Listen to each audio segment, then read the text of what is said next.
Hello, अस्सलाम वालेकुम। इस वीडियो में हमने डिस्कस करने हैं बिलियरी ट्रैक्ट की 2 डिजीज़ और ऑटो इम्यून हेपेटाइटिस। ये तीनों आपस में कन्फ्यूजिंग होते हैं।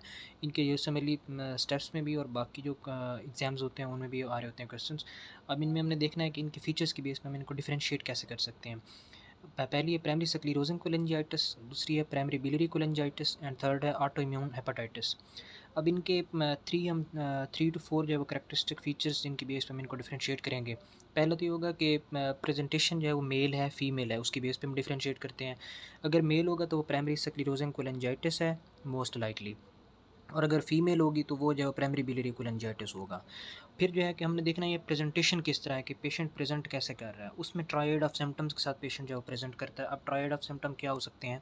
उसमें पहला जो हो सकता है वो फटीग होता है, पेशेंट फटीग होगा और उसमें जॉन्डिस होगा, और तीसरा जो है वो हिपेटोस्प्लेनोमेगाली होगी। अब इसमें हमने देखना होता है कि जॉन्डिस जो है वो किस तरह का आ रहा है, यानी उसमें पैटर्न क्या होता है, वो कोलिस्टेटिक पैटर्न होता है उसमें, यानी एएलपी मोर जो है वो इंक्रीज्ड होगा एएसटी या एएलटी की निस्बत। अब उसमें एएलपी वाला पैटर्न यानी कोलिस्टेटिक पैटर्न आ जाएगा। तो जब ये पैटर्न इस तरह शो होगा तो primary sclerosis and primary biliary cholangitis में जब हमने इनकी तरफ देखना होता है कि ये जो है वो डिजीज़ हो सकती हैं। अगर ये 3 फीचर्स आ जाते हैं, ये 3 फीचर इन तीनों डिजीज़ में कॉमन होते हैं, लाइक प्राइमरी स्क्लेरोसिस कोलिंजाइटिस में भी, प्राइमरी बिलियरी में भी और ऑटो इम्यून हेपेटाइटिस में भी। फिर हम देखना ये होता है कि इनका जो प्रूराइटिस है या नहीं। अगर ये जो कोलिस्टेटिक पैटर्न है ये प्रोग्रेस कर रहा है या नहीं कर रहा। अगर ये प्रोग्रेसिव फीचर्स हैं तो मोस्ट लाइकली ये होगा कि प्राइमरी स्क्लेरोसिस होगा या फिर प्राइमरी बिलियरी कोलिंजाइटिस होगा। ऑटो इम्यून हेपेटाइटिस में जो प्रूराइटिस होता है वो प्रोग्रेसिव नहीं होता। ये जो फीचर्स है इसकी बेस पे। फिर हमने ये देखना होता है कि एक तो उन्होंने करवाई होंगी एलएफटीज़ करवाए होंगे, उसकी बेस पे पता चल जाएगा एएलपी का जो पैटर्न होगा वो इंक्रीज़्ड होगा, लाइक कोलिस्टेटिक पैटर्न जिसको कहते हैं। उसके बाद फिर हम एंटीबॉडीज़ का कोई वो हिंट दे रहा होगा कि एंटीबॉडीज़ करवाई हैं। अगर पी-एंका करवाई है तो प्राइमरी स्क्लेरोसिस होगा, अगर एंटी-माइटोकॉन्ड्रियल एंटीबॉडीज़ जो है वो बड़ी हुई हैं तो वो प्राइमरी बिलियरी कोलिंजाइटिस होगा, और बाकी जो है वो स्मूथ मसल एंटीबॉडीज़ और बाकी जो होती हैं एंटीबॉडीज़ अगर हैं इनके अलावा तो वो जो है वो ऑटो इम्यून हेपेटाइटिस होगा। अब उसके बाद एक और चीज़ है कि अगर मेल आ रहा है और उसमें जो है वो पी-एंका करवाई है, कोलिस्टेटिक पैटर्न आ गया तो प्राइमरी स्क्लेरोसिस कोलिंजाइटिस मोस्ट लाइकली। अगर इस तरह का कोई हिंट नहीं देता, वो पी-एंका नहीं बताता, या इस तरह मेल आ रहा है प्रेजेंट, फिर इसमें एक और फीचर होगा कि पेशेंट को आईबीडी होगा, और आईबीडी में भी अल्सरेटिव कोलाइटिस जो है वो मोस्ट लाइकली होगा। अगर मिडल एज्ड मैन आ रहा है, अल्सरेटिव कोलाइटिस के साथ आ रहा है और कोलिस्टेटिक पैटर्न है तो प्राइमरी स्क्लेरोसिस कोलिंजाइटिस की तरफ हम जाते हैं।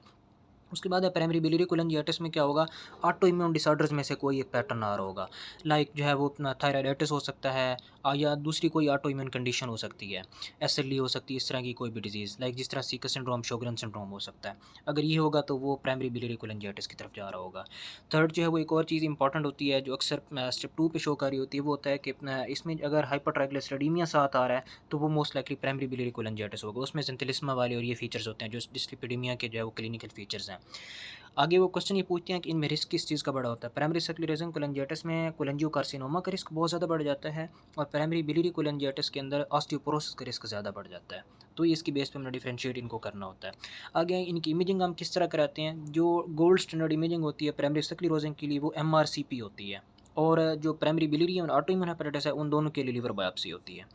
अब और एक और चीज़ ये होती है कि अगर प्राइमरी स्क्लेरोसिस कोलिंजाइटिस और इनका ट्रीटमेंट पूछे तो प्राइमरी बिलियरी कोलिंजाइटिस में यूरसोडिऑक्सीकोलिक एसिड देते हैं इनिशियली, और बाद में हमने लिवर ट्रांसप्लांटेशन करनी होती है।